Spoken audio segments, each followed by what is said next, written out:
All right, everybody, welcome back to my channel. My name is Ray. I'm a detransitioned male, and today I'm greatly honored to have Dr. Ray Blanchard come onto my channel. Almost everyone who watches my channel is probably familiar with Dr. Blanchard's work because I spend a lot of time on my channel talking about autogynephilia and my own experiences with autogynephilia. So Dr. Ray Blanchard was head of clinical sexology services in the law and mental health program at the Center for Addiction and Mental Health in Toronto, Ontario from 1995 to 2010. He's currently a status-only full professor of psychiatry at the University of Toronto. He received his AB in psychology from the University of Pennsylvania in 1967 and his PhD from the University of Illinois in 1973. Dr. Blanchard's main research interests are phallometric diagnosis, gender identity disorders, sexual orientation, and paraphilias. His research in the field of sexual orientation has shown that older brothers increase the odds of homosexuality in later born males. This phenomenon has been called the fraternal birth order effect. So Dr. Blanchard, my first question for you is, could you summarize how you first got interested in typological categorization of male to female transsexuals? And more specifically, I would love for you to speak to your relationship with Dr. Kurt Freund and his work and how his work influenced your development of your typology. Those are two very closely related questions. My first permanent full-time job was at a correctional facility, fancy word for prison. And this was in the late 70s. And Kurt Freund, who was a very distinguished sex researcher, especially in the area of forensic sexology, used to consult there 3 half days a week. I don't know if he really needed the money, but it was a source of, research material for him. Anyway, at the time I first met him, which would have been around 78, I guess, it had literally never, ever once crossed my mind for me to do sex research of any sort, animals, humans, anything like that. And then when I met him, I became interested in sex research. That was my introduction to the field. At the time I met him, he was working on a paper. He was working on a typological paper about gender patients, which he eventually published under the title Two Types of Cross-Gender Identity. So he was interested in and was working on typology of patients with gender identity disorders or related phenomena, such as transvestic fetishism, as it was called then. And that was how I got interested in it, because that's what he was working on when I met him, and he was my big influence. And he used to give me drafts of the manuscript to read, and his English was like his fourth language. So I would go over the manuscript and give him feedback. So I became very intimately familiar with the background of research in this area. And that was how I got into typology research. I had a head start on it before I got my job at the gender clinic because of my working on this, helping Kurt Freund with his manuscript on that topic. That's very interesting. Do you think that sort of pre-work that you did with the typology, do you think that influenced like your perception of these male to female transsexuals coming into the clinic, or did you sort of like not immediately be able to sort them into the different typologies, or was it sort of like immediately clear with working with these people? I don't know if any of it was immediately clear. I mean, even Kurt Freund's work that he was doing on typology, this wasn't out of nowhere. This was after several decades in which many clinicians, going back to Magnus Hirschfeld, had tried to establish typologies for people exhibiting cross-gender phenomena. So this was not a new idea. Kurt's efforts to boil it down were the last of research efforts that have been going on since the early 20th century. I'm not sure I forgot what question I'm answering. So one question about typologies, like, what do you think of like the status of typological work in the psychological sciences? Like, how would you go about trying to like falsify a typology, or to sort of, there's like, let's say one typology says there are 2 types, another says there are 3 types. Like, how do you test that? Or is this, at the same level of empiricism and falsifiability of like, more harder sciences, or I'm kind of, or is it more like phenomenological and descriptive? Typological work is really hard, and because well, and I've written about this too. I haven't been dogmatic about my typology, although people's responses to it would suggest that I have been dogmatic. But my point is, let's say you have a hypothesis that there are two major types, and there's not a lot of disagreement about this. A lot of people say, yeah, I've seen these two archetypes, they exist. Now you have a third person. Now you have somebody who comes in who says, I don't fit either of these classifications. Well, it's very hard to decide. Is this somebody who's a genuinely new third type of gender dysphoric, whose ideological origins have no connection to either homosexuality or autogynephilia?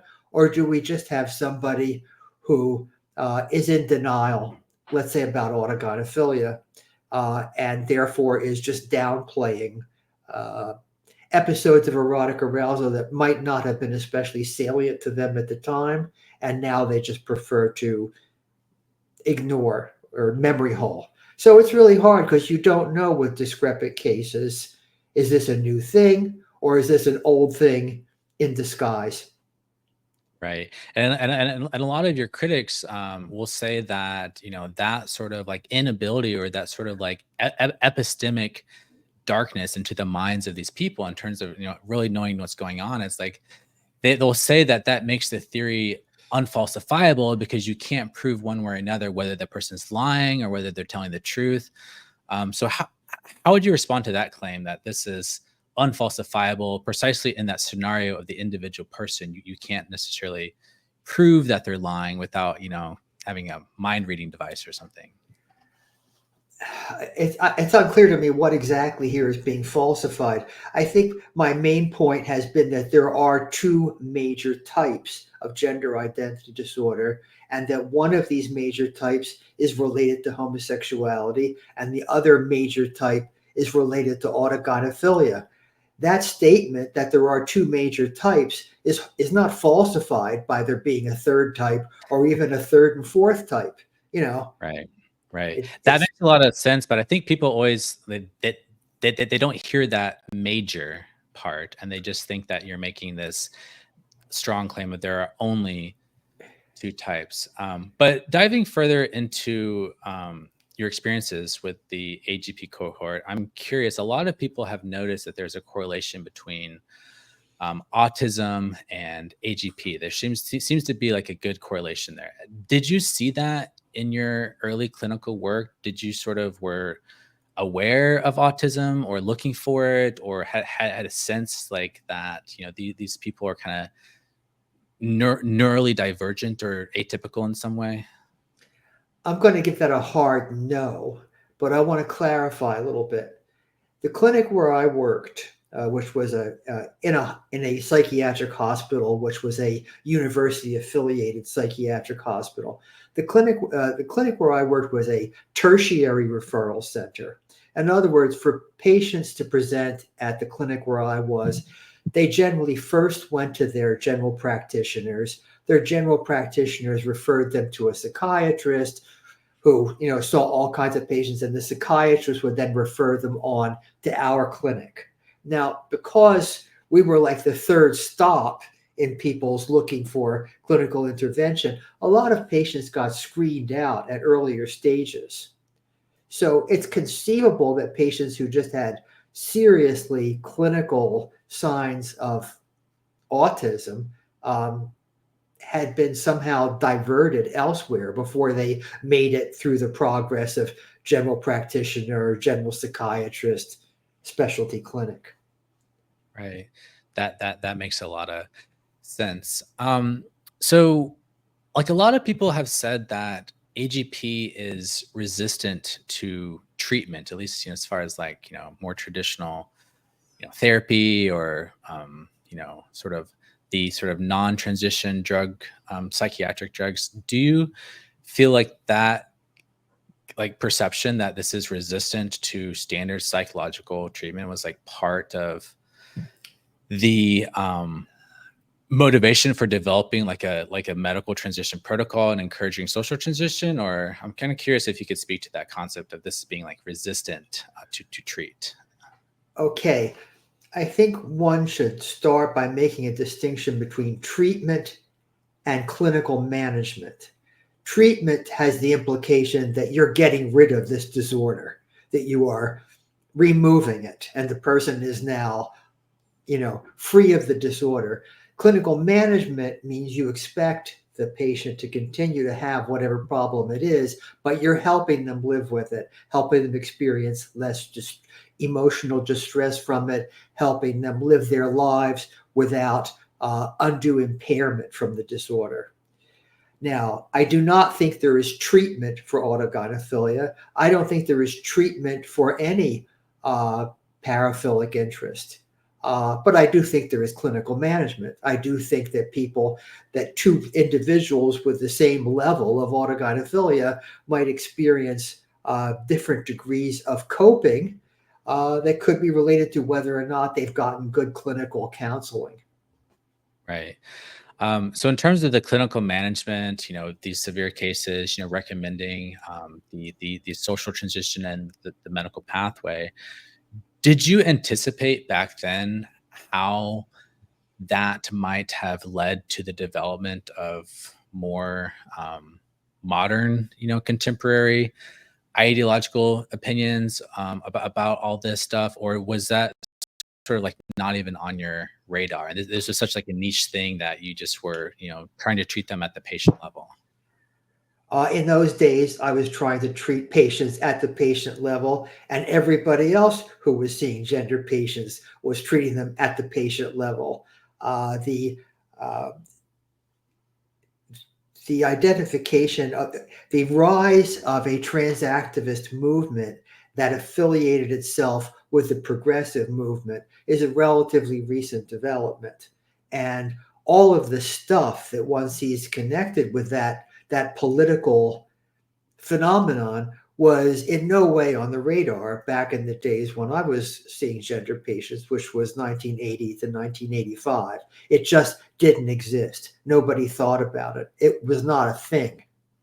Right. Um, I wanted to zoom in on the concept of paraphilia, because this is one of these big.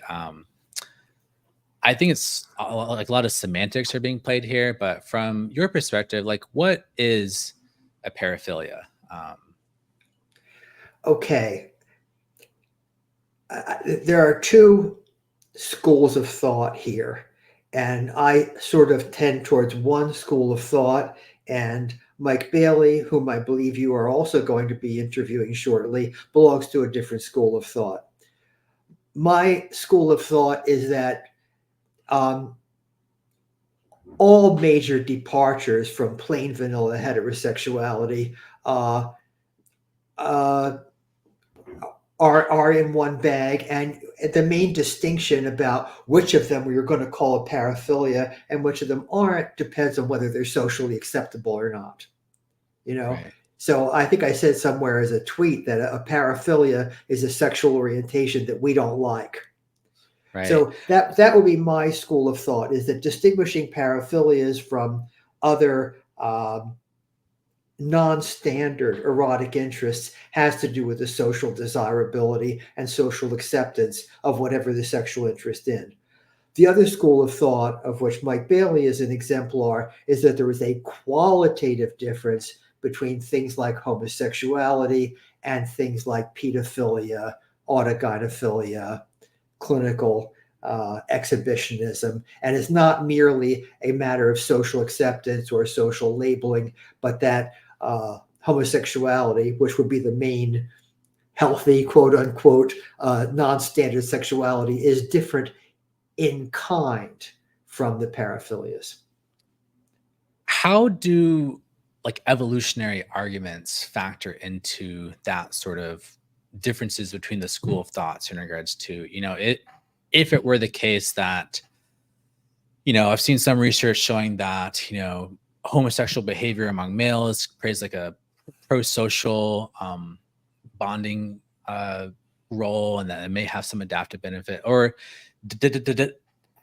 has like that concept of adaptation like factored into these debates about, whether the plain heterosexual vanilla sex is like the normative healthy thing? Like, where does that sense of normativity come from, I guess? And have you ever tried to think about this from like a more evolutionary perspective? I've thought about it. I'm not an evolutionary psychologist. I have lots of friends who are evolutionary psychologists. I'm sympathetic to that point of view, but I am not trained in evolutionary psychology. I don't do a lot of thinking about evolutionary psychology. My feeling about it is that, as in so many other branches of psychology, it's so damn easy to develop theories that suit the conclusion that you would like to reach. And I think that to some extent, evolutionary psychology explanations of homosexuality, which is a great example, have tended to end up with this conclusion that is warm and fuzzy, one way or another. Gay and lesbian people, maybe not as individuals, but as a member of a species, are good for the species. Right. And I'm always suspicious with warm and fuzzy conclusions. They're so Right. easy to reach. People like them a lot. Coming at your question from a different point of view is, I think that one could use evolutionary psychology or evolutionary principles to produce a rational classification of erotic interests. And people don't, for a couple of reasons. One is that the entrenched way of looking at things is, well, just too entrenched. And the other is that I think a completely rational approach would leave people uncomfortable at certain steps. Here is how a rational approach would go. What is the purpose of sex? It's reproduction. Therefore, we have one gold standard erotic interest, and that is attraction to adult, potentially fertile members of the opposite sex. That's it. Heterosexuality is the one quote unquote normal thing we have. Now we've got everything else, which includes homosexuality as well as the paraphilias. But now you could, and we could call them, let's call them atypical erotic interests. Now you can make a second cut. Which ones are harmful to society or to the individual themselves? On the second cut, homosexuality comes out as a separate class because it's not particularly harmful to society or to the individual themselves. Then you get the stuff that we now conventionally call the paraphilias, which either are or have a great potential for disturbing the individual's functioning in some way or predispose the individual to do things that are harmful to other people. So that would be my evolutionary psychology explanation. We have heterosexuality and we have everything else. And among the everything else, we have those things that are not harmful and those things that are.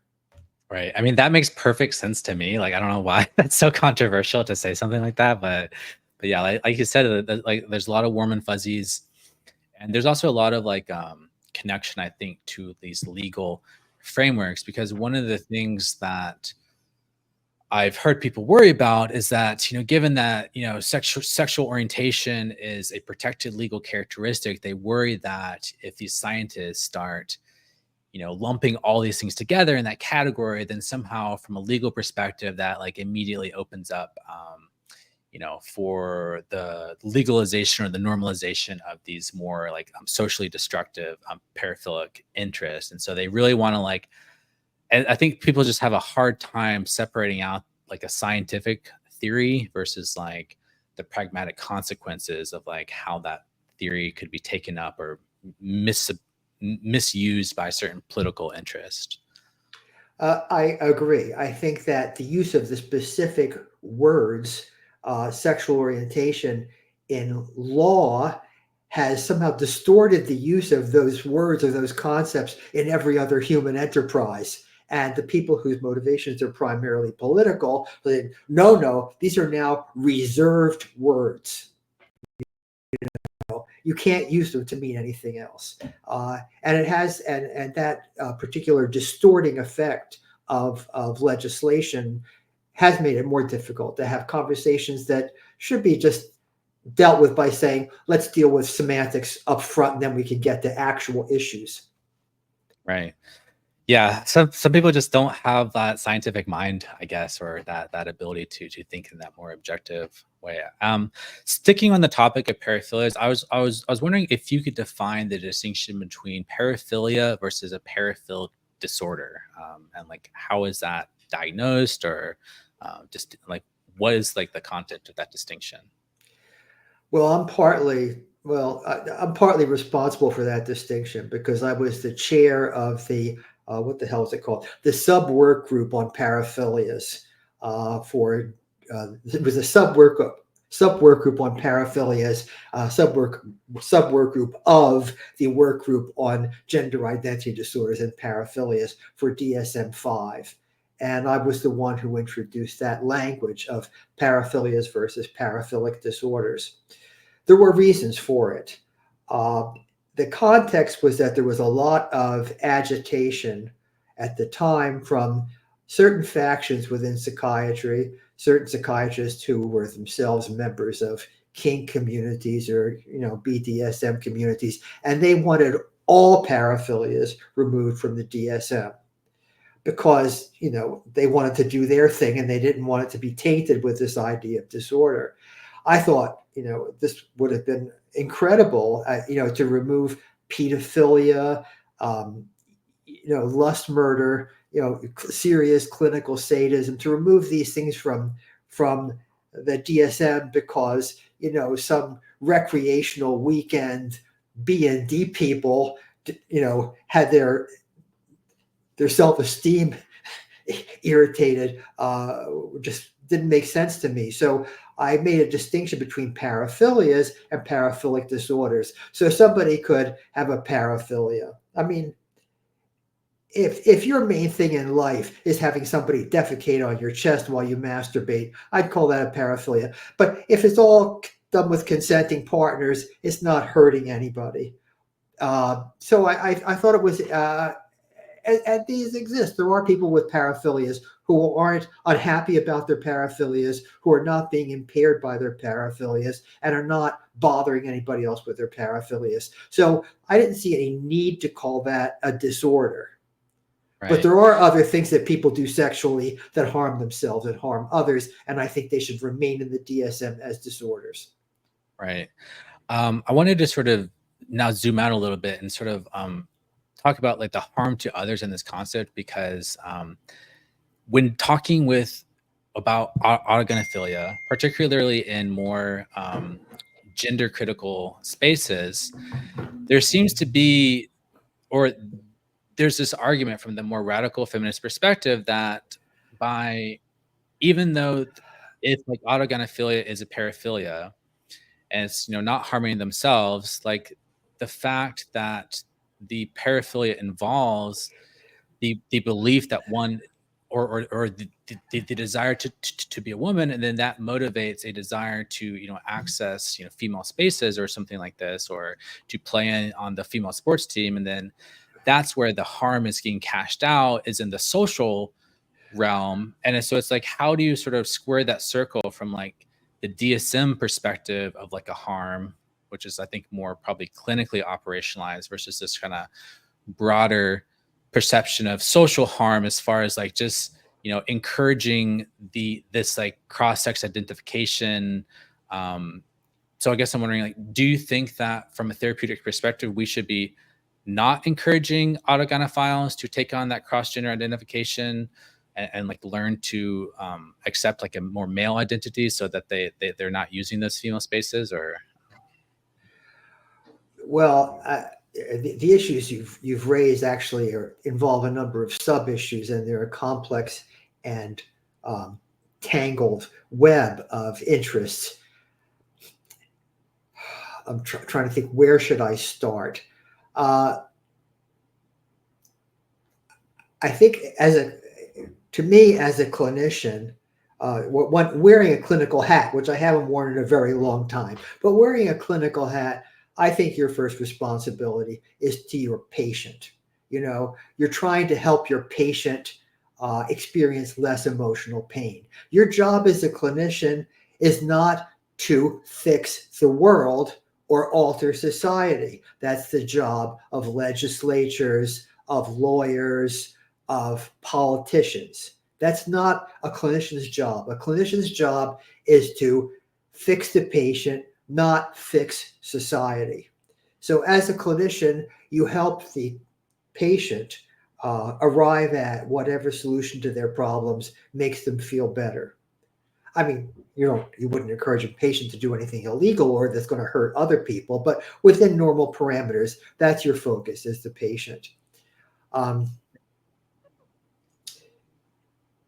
Right. I guess that's Yeah. the crux of the issue in terms of like you wouldn't want to encourage them to harm others. And it's like, oh, what does it mean to harm others? Is it harming others to sort of like say that, well, as a patient, it's going to make you feel better to take on this cross-sex identity and develop this female persona. That's going to make you feel better, but it's hard to sort of cash out what harm means when we don't have a clear sense of that, or there's like political disagreements about whether any male, regardless of how passable they are, or how well they blend in and assimilate into society. But I definitely get your point. And as far as the clinical management, did you feel like it was like how would you talk to a patient in terms of like in like encouraging them? Like, would you say like you are male, or like how would you, like if an AGP walked in and said, I know I'm a woman, 100%, would you try and like argue them out of that belief, or you just sort of like not? Or I'm wondering like what is considered like a delusional belief, I guess. Well, that would be a good one. In reality, in the days when I saw patients, you would occasionally see a lunatic patient who would come in and try to tell you that at some previous clinic they'd had an X-ray which showed a phantom uterus or something. And there weren't a lot of these, but when you see them, you say, yeah, right. But typically the patients I saw in that time frame of the 1980 to 1995, they didn't come in with frankly delusional ideas about what sex they were. They came in with a complaint that they knew what sex they were and didn't like it. You know, right. So it was to some extent it was a different world back then. Right. But would I try to talk a patient? I said, why would I say no? You're not really. No, I mean, I don't think I don't know how many clinicians would attack a delusional belief head on. Maybe some. Right. Speaking of delusional beliefs, I was wondering if you could summarize your criticism of the feminine essence narrative as an explanation of where male gender dysphoria comes from. Well, the feminine essence narrative is the idea that gender dysphoric, we might as well say gender dysphoric males because nobody ever talks about gender dysphoric females, or, they talk about them in the context of rapid onset gender dysphoria and early puberty blockers and stuff. But in the world we're talking about, females are not much trouble and therefore they're not very visible. What was your question again? It was like, if you could, summarize your argument against the feminine essence narrative as an explanation of like where gender dysphoria comes from, because this seems to be now the preferred dominant narrative within the population of contemporary autogynephiles as far as like what explains their experiences, and like why is that part of the phenomenon, do you think, for them to like be more predisposed to developing beliefs like that? Or do you think that's just a product of this more queer, theoretical, progressive developments that have kind of come out of like the universities or something like this? I think it is both things. On the one hand, you certainly have patients who would be overjoyed to read a headline that said new MRI study has established beyond doubt that trans women have some part of their brain that is female, and that's why they have these feelings. They would be overjoyed for that because it would confirm their subjective feeling that they're the opposite sex. And so they would like that. They would like the idea that their feeling of being essentially feminine in some vague way, in fact, has some neurological underpinning that scientists in white coats have now proven. So I think there is a purely psychological appeal of this notion of being a woman trapped in a man's body. Apart from that, I think it's part of a legal strategy where you have trans activists whose goal is to get absolutely all barriers removed from biological males being in women's spaces, and their way of doing that is to take an approach where biological male gender dysphorics are legally indistinguishable from biological females, and trans women are women in that context is an attempt to frame the matter in a way that leads to legislation where biological males cannot be excluded from any traditionally female space. Right. And one of the arguments there is this concept of like a lot of AGPs will say that they are neurologically intersex to some degree or the. So I was wondering if you could speak to your understanding of the state of I mean maybe you're not like I'm not sure if you're up to date on like 2024 neuroimaging, but like from like your perspective, generally speaking, and I know Dr. James Cantor wrote an article back in 2012 about like brain imaging supporting your typology. So how do you think the neuroimaging research that's been done on male to female transsexuals has been like mischaracterized or abused to sort of support the feminine essence narrative when or it's I'm kind of curious if you could speak to these like brain imaging studies and as it relates to the supporting or disconfirming the typology. Well, it was very gratifying to me that somebody published a neuroimaging study that supported my typology, but in a more sober mood. I would say we could basically shut our ears to MRI findings and for the next 20 years until people start producing studies with thousands of cases instead of dozens of cases.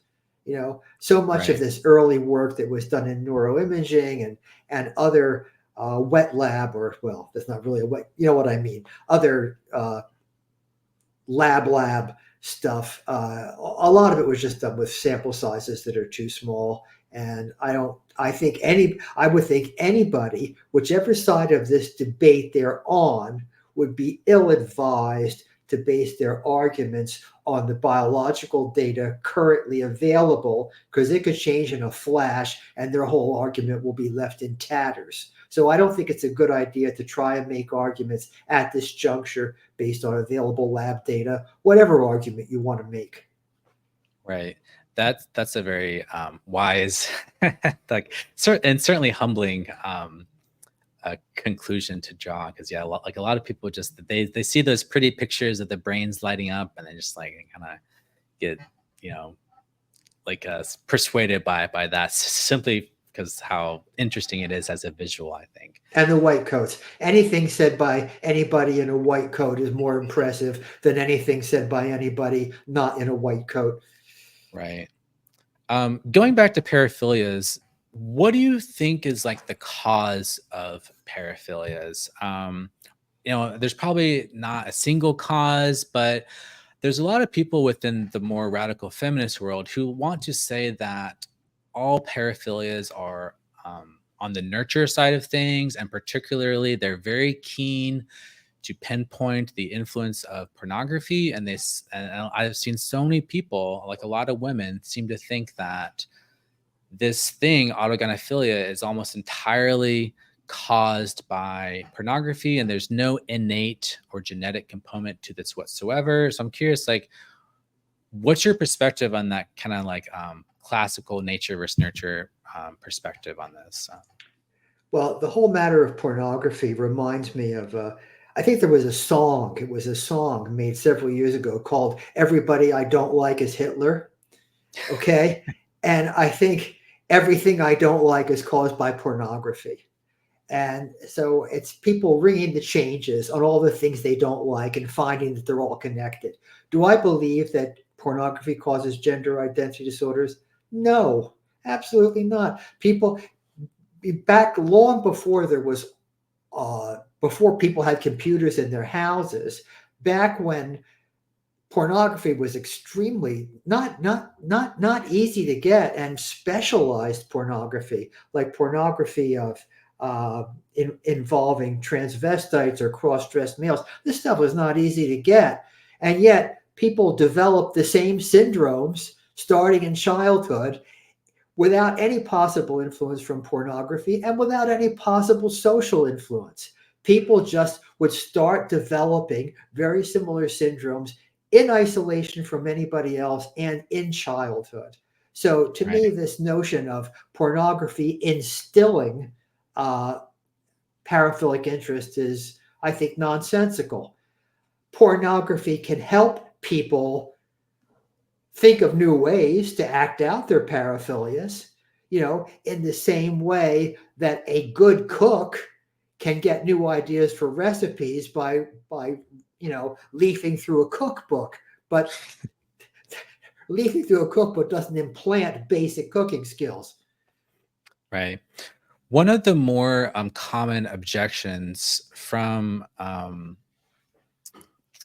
trans women in regards to this theory of autogynephilia is it's like, well, you're saying that this is a paraphilia, and they think that means that it's like that, like, oh, we'll just say, well, but I had some like cross gender fantasies when I was like 6 or 7. I was having these daydreams, or I was like fascinated by my mother's clothing, or I was like I was, but they'll say it wasn't sexual, and so like so they're saying like the theory seems to imply from their perspective that these children are paraphilic. So I'm wondering, like, how would you square that circle of like these children are like pre-sexual awakening, like pre-puberty, um, but like how do you square that circle of like you like see what I'm getting at? I understand what you're saying. My response is that uh, various paraphilias manifest in childhood. They manifest as intense interests or fascinations before there is penile erection in response to that, or before there is the capacity to ejaculate to orgasm. Just because we see an intense interest uh, in early childhood before there is what we would recognize as sexual arousal does not mean that this is not part of the same network, the same constellation of motives. So to me, there's no, a lot of you'll find when you find people who are being honest, they'll say, "Oh, my earliest recollection of anything to do with gender was I was extremely fascinated by a pair of shoes that my aunt had, or I was very fascinated by a bathing suit that I saw, in one of my sister's girlfriends, and that they describe it as fascination. They don't describe it as, wow, I saw this bathing suit or this pair of shoes and I immediately got an erection. They describe it as something a child would experience, which is fascination and a kind of Right. intense focus. So I don't see any contradiction whatsoever between the idea that there can be uh, manifestations of interest in women's garments or other symbolic insignia of femininity before there is what we would recognize as sexual response to those stimuli.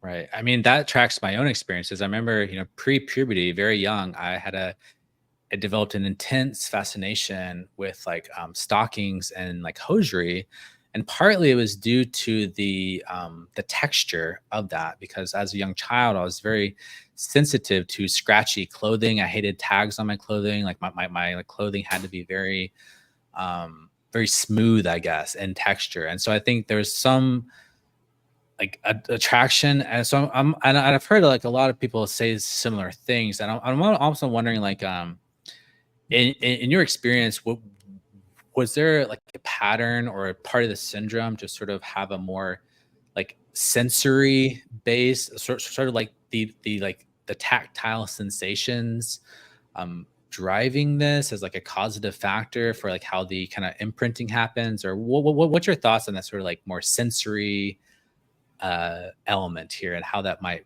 play out from like an ideological perspective? Those are interesting questions. I don't have the answer to them.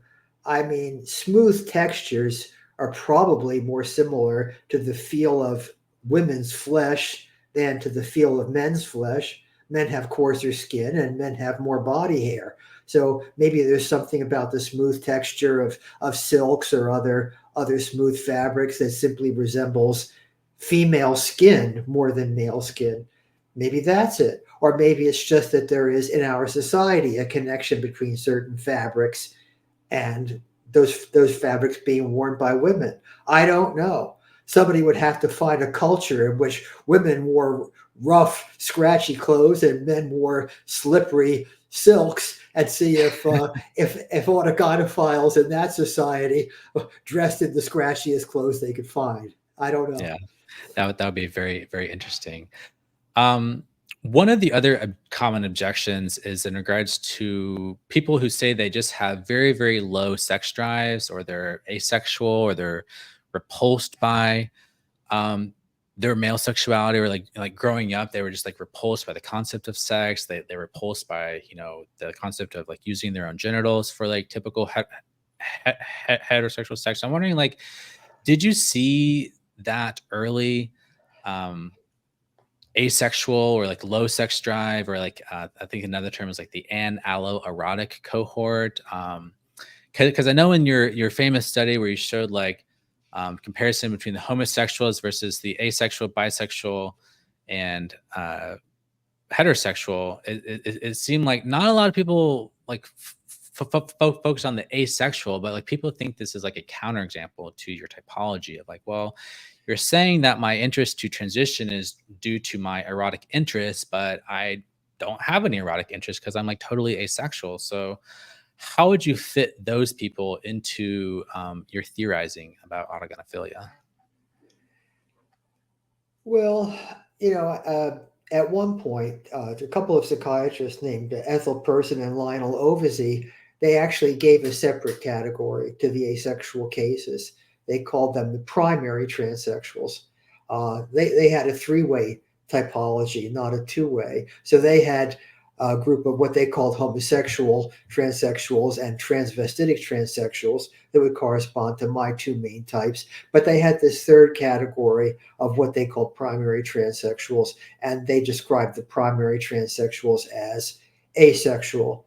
Um, I don't know that somebody just saying, "Well, I don't have much sex drive," is sufficient basis for saying this is some third motivation. If somebody is, insofar as they have a sexual orientation, is heterosexual, would you say, "Well, this person's really not having sex with enough people of the opposite sex"? I don't think it's fair to call them heterosexual. I don't know.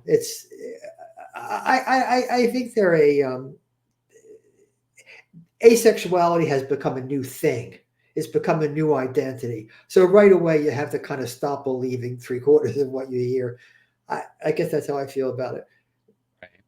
Um, so in one of your, I don't know if this is your study or someone else's study, but there was sort of comparing so you sort of have the heterosexual men, and then you have the GAMPs, the gynoangiomorphophiles, and then you have comparison, and then I think I remember in one study there was like tested the GAMPs about whether or not how high they score on the core autogynephilia scale, and there's like elevated rates in the men who have like a paraphilic interest, and the transsexual woman, the like she-male body.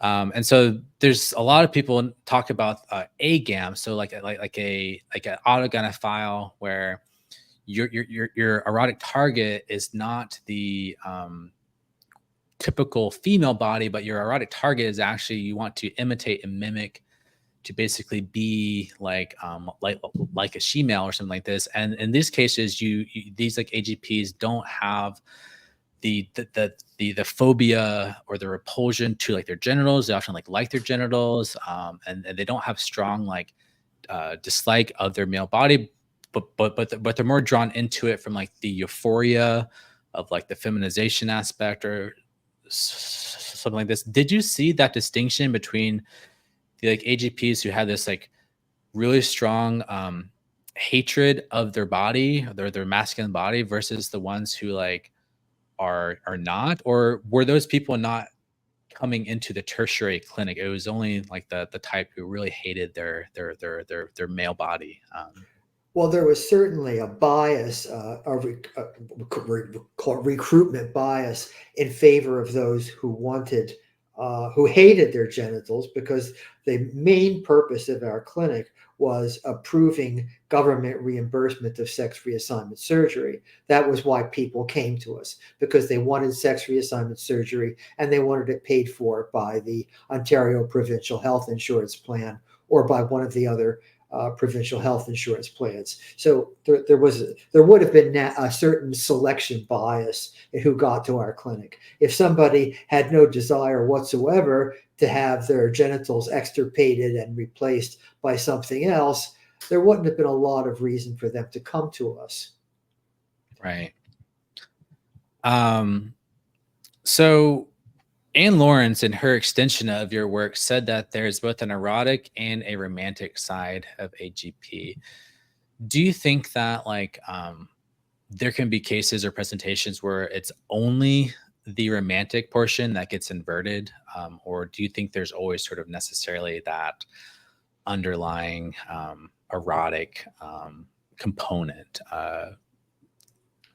Can there be those extremes? Because it seems like we can see cases where there's like only the more erotic side, with the classic kind of fetishistic transvestites, where the whole extent of their gender fantasies are just elaborate masturbation sessions, and then there's like maybe like the other opposite, where like it's more about like it's a feeling of like comfort to dress up, and they're not getting any arousal, and they said they never experienced like arousal.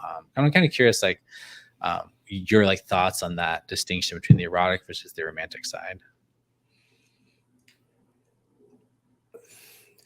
Well, I think they're related phenomena. I don't think that these are different types. Yeah, of course there are people who are strictly engaged in cross-gender fantasy when they're in high states of sexual arousal, and as soon as they've ejaculated, it's like, oh, I'm not interested in that anymore. And then there are, of course, those who uh, think about being feminine all the time and who may or may not also claim that they never had any erotic arousal in association with these thoughts. But I don't, with something as complicated as autogynephilia and then gender dysphoria, I don't think you can say every case that looks a little bit different is a new type, because you would have as many types as you have patients. You have to decide at some point what is an important, what variable do you think is so important that you're going to make your decisions on the basis of this variable, and what variables are you going to say, well, this stuff fluctuates depending on other factors. That's where Right. I would come from, and I don't see the distinction you mentioned. Yeah, I've seen that distinction, and I understand it has different clinical implications. That doesn't necessarily mean that that's where I think you're carving nature at its joints, if your goal is to work out etiologies. Right. Speaking of transvestism, do you think that all transvestism necessarily implies autogynephilia, or can there be cases of transvestism that aren't caused by or aren't related to autogynephilia, or is that like a one-to-one thing? I think if you have cross-dressing with sexual arousal, it's one of these many subspecies of autogynephilia. It's Right. making yourself in some way like a woman. Right. Um, so why do you think so many AGPs are not self-aware?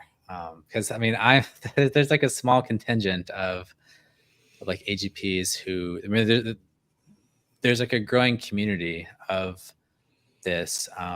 And do you have any optimism for that lack of self-awareness of like, kind of explicitly acknowledging, or do you think that it's kind of like baked in to the phenomenon, and it's always going to be just like the eccentrics who, you know, are um, aware of this? Ever since I started writing, I would occasionally get emails from people somewhat like yourself, who emailed me out of the blue just to thank me for the stuff I had written, saying at last I recognized, I had the shock of recognition when I read what you wrote about autogynephilia. So there always has been some contingent of autogynephiles who were happy to see a description of how they felt and realizing, oh my God, there are a lot of other people out there who feel exactly the same way I do. I'm not the only one. So there always have been these guys, and there probably always will be these guys. Now, can that spread so that every autogynephile feels comfortable enough to acknowledge it? Probably not. Uh, the recognition that I'm a paraphilic male is very damaging to the fantasy of being a female. They're incompatible fantasies. So unless somebody is sophisticated enough to do some kind of code switching, uh, I think that there's an inherent conflict between the idea of being a woman as being eroticized and simultaneously holding the thought that one is not a woman. So Right. there's that issue. It's psychologically difficult. And here I have to say, I think that some of the autogynephiles who uh, have and continue to work to suppress public awareness of the whole phenomenon, they calculate, maybe correctly, that the general public is never going to buy autogynephilia as a harmless caprice, or see it as just somehow another equivalent of homosexuality, which we learn to accept. They might be Right. correct in their calculations that this is never going to fly and never going to result in social acceptance. Right. Because it's one thing if you begin to present and, start wearing women's clothing and et cetera at work, and someone asks you, why are you doing that? It's a lot easier to sell that to your coworkers and come off as like a normal person who, is it's like a work appropriate explanation to say that, one has the feminine essence versus saying that, oh, I'm doing this because of my sexuality. Even though, you see, like, if a gay man comes out as gay, he might start, dressing in a more different fashion sense. And he's like, oh, why are you more fashionable now in your fashion sense? Like, well, it's because of my sexuality. It seems like in that case, it's okay to talk about your sexuality in the workplace, because that's going back to what you said before about, paraphilias are just things we socially approve of. Like, I am trying to, one of the things I'm trying to do on my channel is to kind of destigmatize all this. And I know other self-aware autogynephiles like Phil Illy are also trying to do the same thing, to sort of make this a new script that is sort of neutral. But yeah, I do think from a political calculation, I mean, we've seen how how easy it is to demonize autogynephiles, and people sort of, have one bad experience, and then they sort of extrapolate and say, oh, well, this must be everyone because I experienced, an AGP who treated me badly. And particularly you hear this from, the trans widows, and stories like this. They sort of, are really have these negative experiences with their AGP husbands. And then they sort of like say, well, everyone must be, a raging narcissist. And this is, really terrible. And they sort of like don't allow that this can manifest in a more like socially neutral or like non-pathological way. Right. Yeah. It's I would certainly like to see autogynephilia destigmatized. I mean, I've said this repeatedly, that I did not invent the word autogynephilia as a term of reproach. And it's been a disappointment to me that it has become a term of reproach in the mouths of many gender critical folk, feminists or not. That wasn't what I intended. So yeah, I'm with you. I would like to see more autogynephiles be comfortable with discussing it and being able to live their lives without shame. But there are certain ineluctable differences between autogynephilia and, let's say, homosexuality. Homosexuality, yeah, people can wear, clothes that look butch or femme, but homosexuality itself happens off stage. When somebody comes out to their straight friends that they are homosexual, it's something that they're telling them about themselves. It's not something that's going to be demonstrated to them directly. Whereas autogynephilia, if somebody says I'm autogynephilic and I hope you don't mind, but I want to come over and watch hockey tomorrow wearing my dress, that's no longer something about somebody. It's now something that you're going to be brought into that movie, and that's a Right. different level of demand. Right.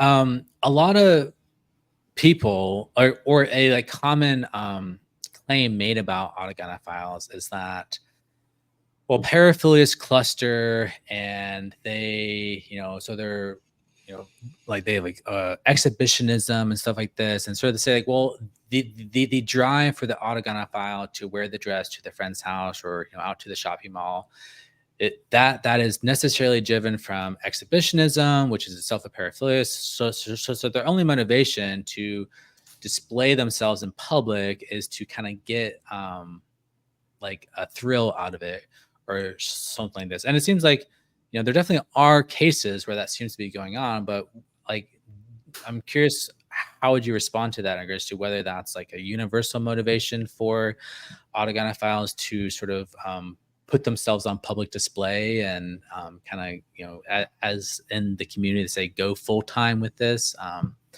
kind of curious what's like the motivation for going full time versus like just kind of doing it in the bedroom. It's not a black and white distinction. I've seen many cases where you see an autogynephilic gender dysphoric who's in the process of developing, and one of the stages that a lot of them go through is that they've never been out of the house dressed as a woman, and on their first couple of times out of the house dressed as a woman, they'll do it at like 2 a.m, just walk around the block a few times when there's nobody to see them. So they start to get an impulse to go out enfant, and it gradually increases as they get more confidence in what they're doing. Is it exhibitionism? There's some cases where it really looks like exhibitionism, like ordinary exhibitionism, but with a different object to be shown off. And then other cases, it's more like, I need this validation. And I don't know where you draw the line. Well, I do know in really clear-cut cases, you can draw the line, but in many cases, it's not easy to draw a line. It's just a desire for validation as a woman, or is this some kind of paraphilic exhibitionism, which just has a different object of what is to be shown? For example, there are some exhibitionists who will just show a strange woman that they're wearing panties or a bra. There are some exhibitionistic autogynephiles who will pull the back of their pants down to show a woman what they conceive as a feminine looking buttocks. So there are those cases that look like exhibitionism, except showing something other than the penis. Other cases, I don't know. It might just be desire for validation. Some of these people who want to go into women's sports, I think it's down the line as to what are we looking at here. Right.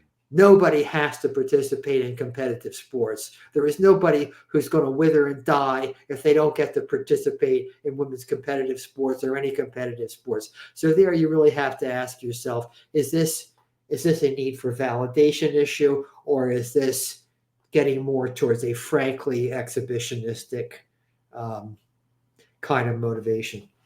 Right. Yeah. I mean, it certainly requires a certain amount of interesting psychological motivation to put yourself on the Olympic stage, knowing full well how everyone's going to react to you doing that. But I wanted to go back to this concept. I think you kind of briefly mentioned it or like alluded to it. That they did that. The paraphilias escalate over time. There's a sort of desire to sort of take it to the next level. First you walk outside, you walk around the block at midnight, and then the next day you do it in the daytime, and then you go to the grocery store, and then the next thing you know, you're living as a woman full time. And a lot of people have made this kind of analogy with like the euphoric thrills of autogynephilic euphoria as like compared to like a drug like a dopamine high. And so they sort of use that sort of like addiction model, or that like dopamine model, where it's like you get habituated to the novelty of the stimulus, and so you require greater stimulus or like more novelty to continue experiencing the same thrill you felt when you initially put on the like women's clothing. And so you sort of need more and more and more in order to get the same thrill. So I'm wondering, what's your perspective on that sort of like analogy that people use at the because and I've also heard from like self-identified autogynephiles, well, they really relate to this idea that it's almost like a harmful addiction, particularly for the ones who are married and they're trying to repress it, and like they're trying to repress it in order to like maintain their family, but they feel like this is like like a drug addiction that they just have to struggle with or something. Yeah, I mean, yeah, clearly there is escalation in certain kinds of gender dysphoric syndromes or certain kinds of autogynephilic syndromes. Yes, there is escalation, that's without a doubt. Is it helpful to make analogies to drug addiction? It's never been helpful to me in understanding, to the extent that I understand autogynephiles. You know, I think there's a lot of people like these arguments by analogy. For example, a lot of people on Twitter say, uh, well, we shouldn't have sex reassignment surgery for gender dysphorics because we don't offer weight reduction treatment to anorexics. I don't find that kind of analogizing very helpful, you know?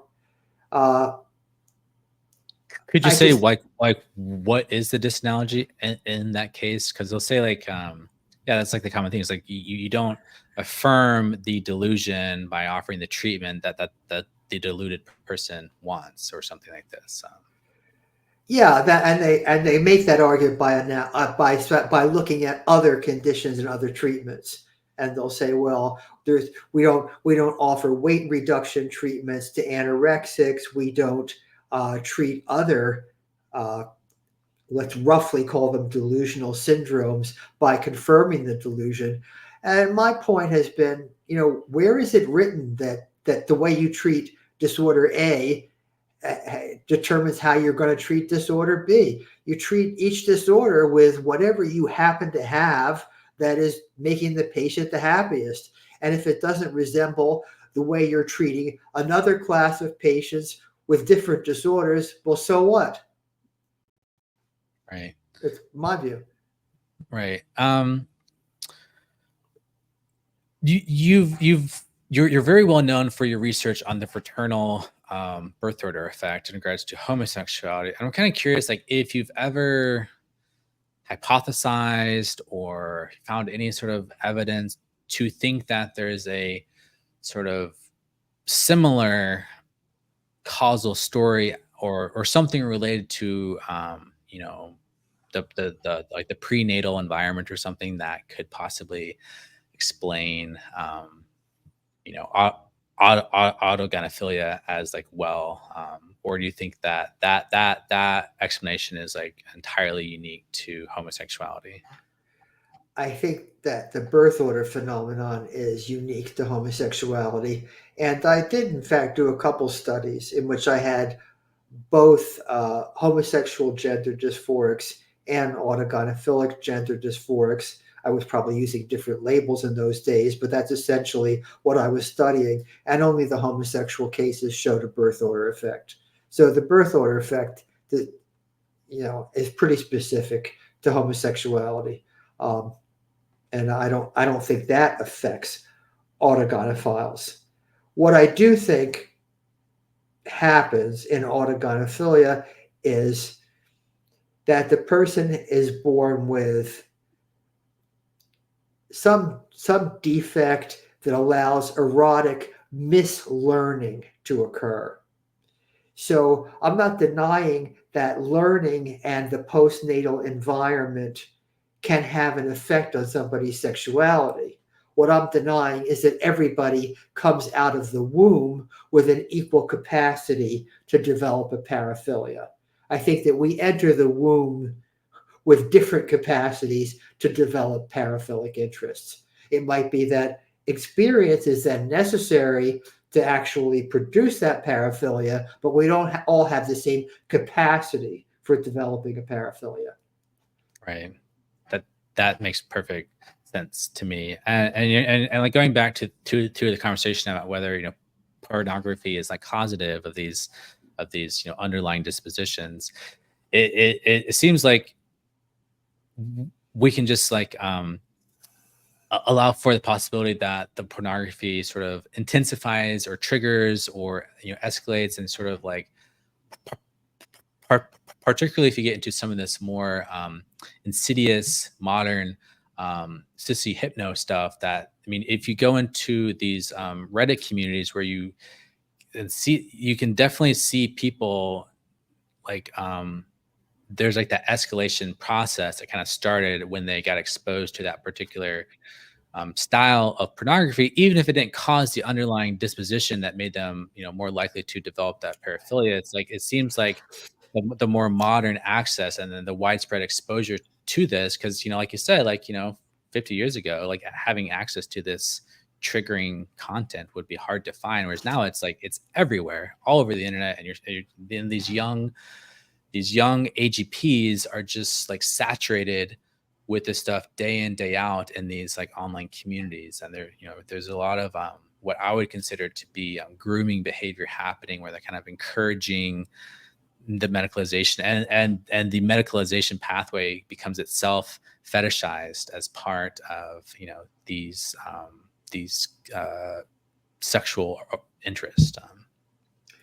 I've never actually seen sissy hypnopornography. Maybe I should have a special online session where I go and look for it. I've never seen sissy hypno pornography, and I had never had a patient who watched it, because the days when I was seeing patients was before you had the internet in people's homes. It was at that point still a military application.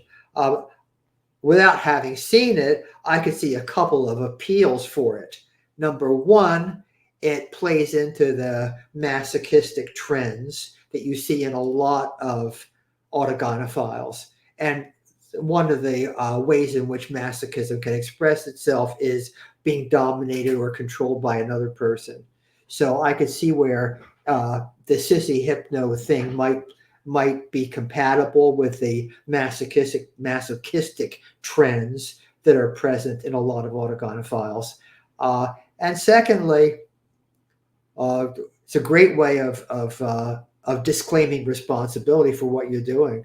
I was turned into this by hypnosis. It's not me. Right. I was hypnotized and given a post hypnotic command that Right. I would put on a dress and masturbate. Right. Well, I think what often happens more realistically is that they get exposed to this pornographic cornucopia of exposure to these females, and they sort of start envying them, and they sort of like imagine how much better their sex lives would be if they were living their lives like that, like if they took the hormones and if they became feminine, transsexuals and stuff like this. And then they sort of like develop that envy and interest, and they start thinking about transition. Now it becomes like more of like a predominant desire.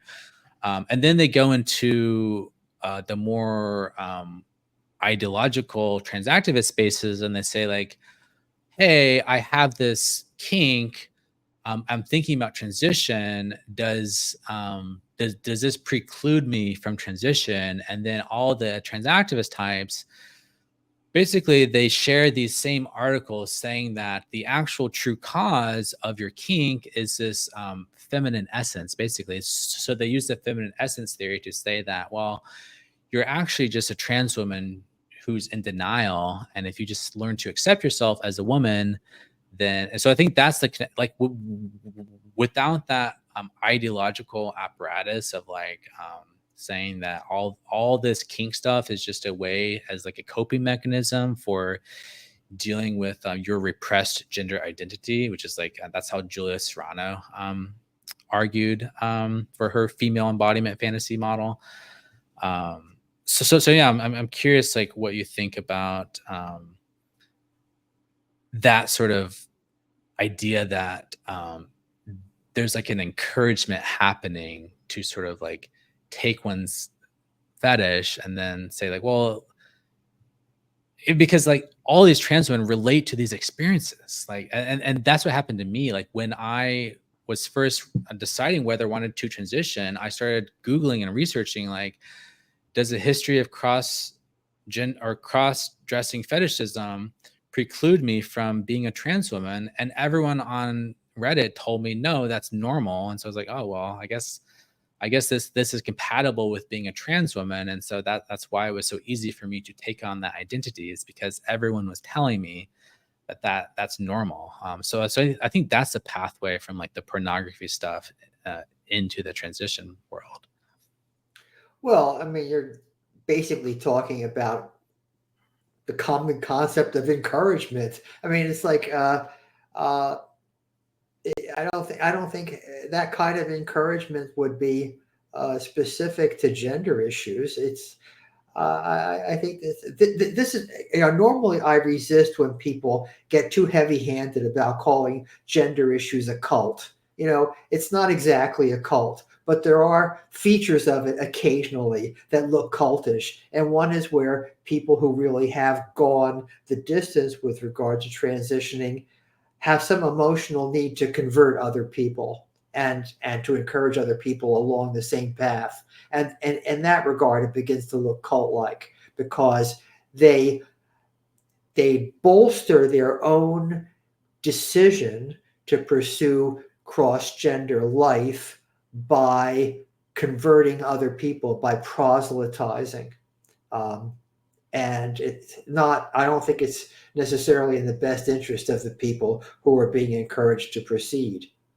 you Right. know I agree.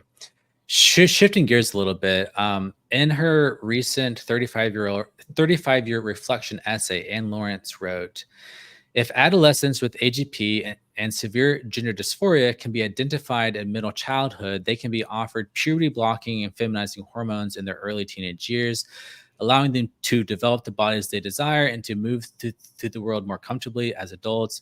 Those with less severe gender dysphoria can be helped to understand that AGP is an immutable sexual orientation and should be an important consideration in decisions about choosing a partner, entering into marriage, and fathering children.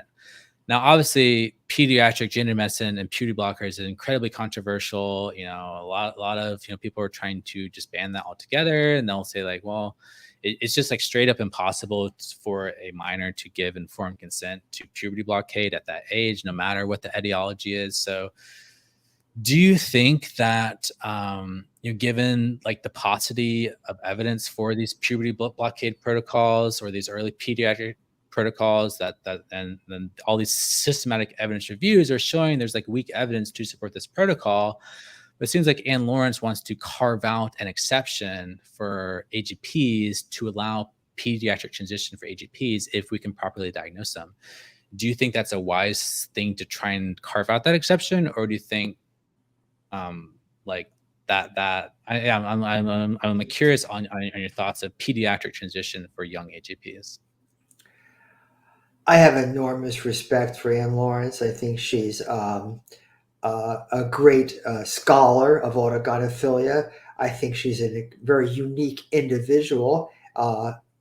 Well, not unique being the only one, but she's one of that rare class of autogynephiles who's able to be brutally honest about autogynephilia, and she's a great writer. But I don't have to agree with everything everybody I respect on every point, and I tend to be just opposed to pediatric transition in any category. I mean, you started by quoting her saying, if we could identify these individuals who, come hell or high water, are going to end up in adulthood as gender dysphoric autogynephiles, if we could do that, then we could also do X, Y, and Z.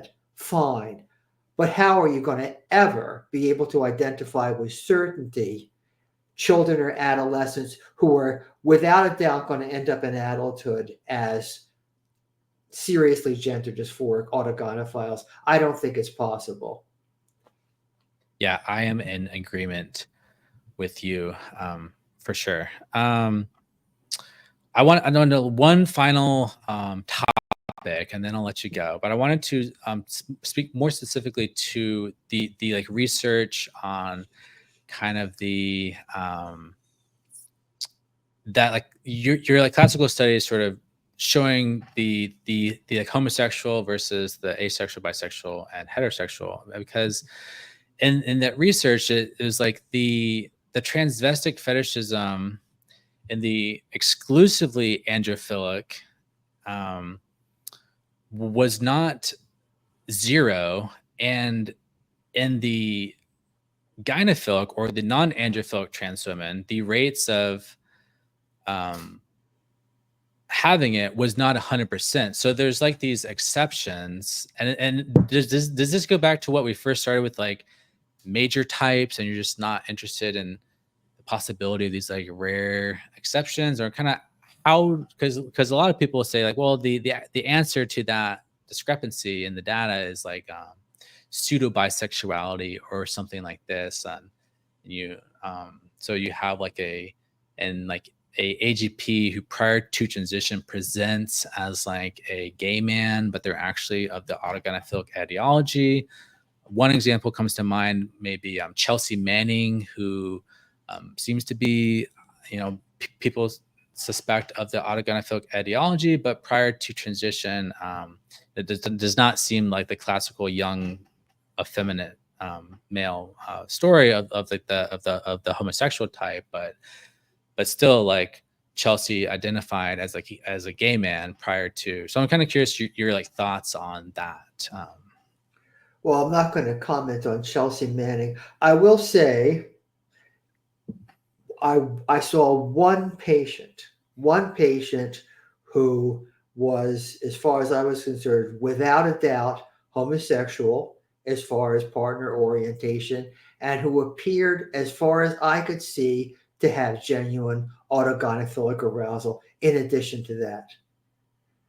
And Right.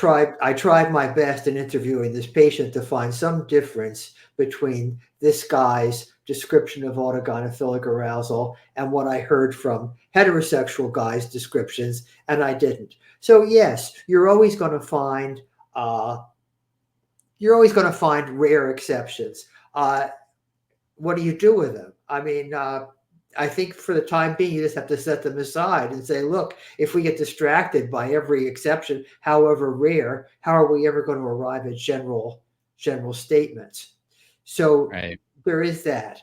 As my mentor, Kurt Freund, once said to me when I was, much younger, nothing in sexology is 100%.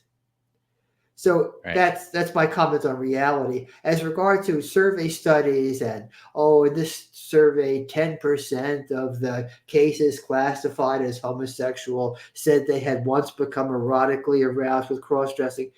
Patients don't understand questionnaire items perfectly. Sometimes if they understand the words behind the questionnaire item, they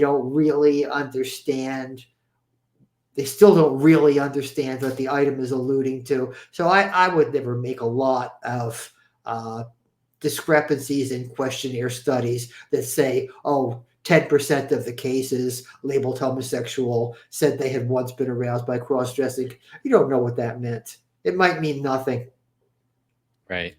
I know I said I just had that one last question, but I would be remiss to not do a follow-up here with the concept or on the topic of surveys, because there's, people like Charles Moser and Veal did these surveys of NATO females, purportedly showing that 93% of them are autogynephilic. And this is one of the most common objections to the validity of your theory, because people say, like, oh, this is just normal female sexuality, so it's not surprising that given that these trans women have the feminine essence, that they're just displaying normal female sexuality. So I'm kind of curious if you could quickly deconstruct that argument, or like show why Moser or Veal studies are flawed from your perspective.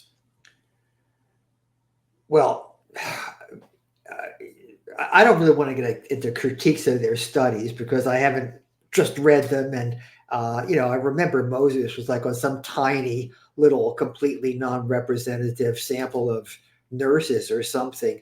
Veals was like some kind of online study where with online studies, who knows what you're getting in the cases you collect.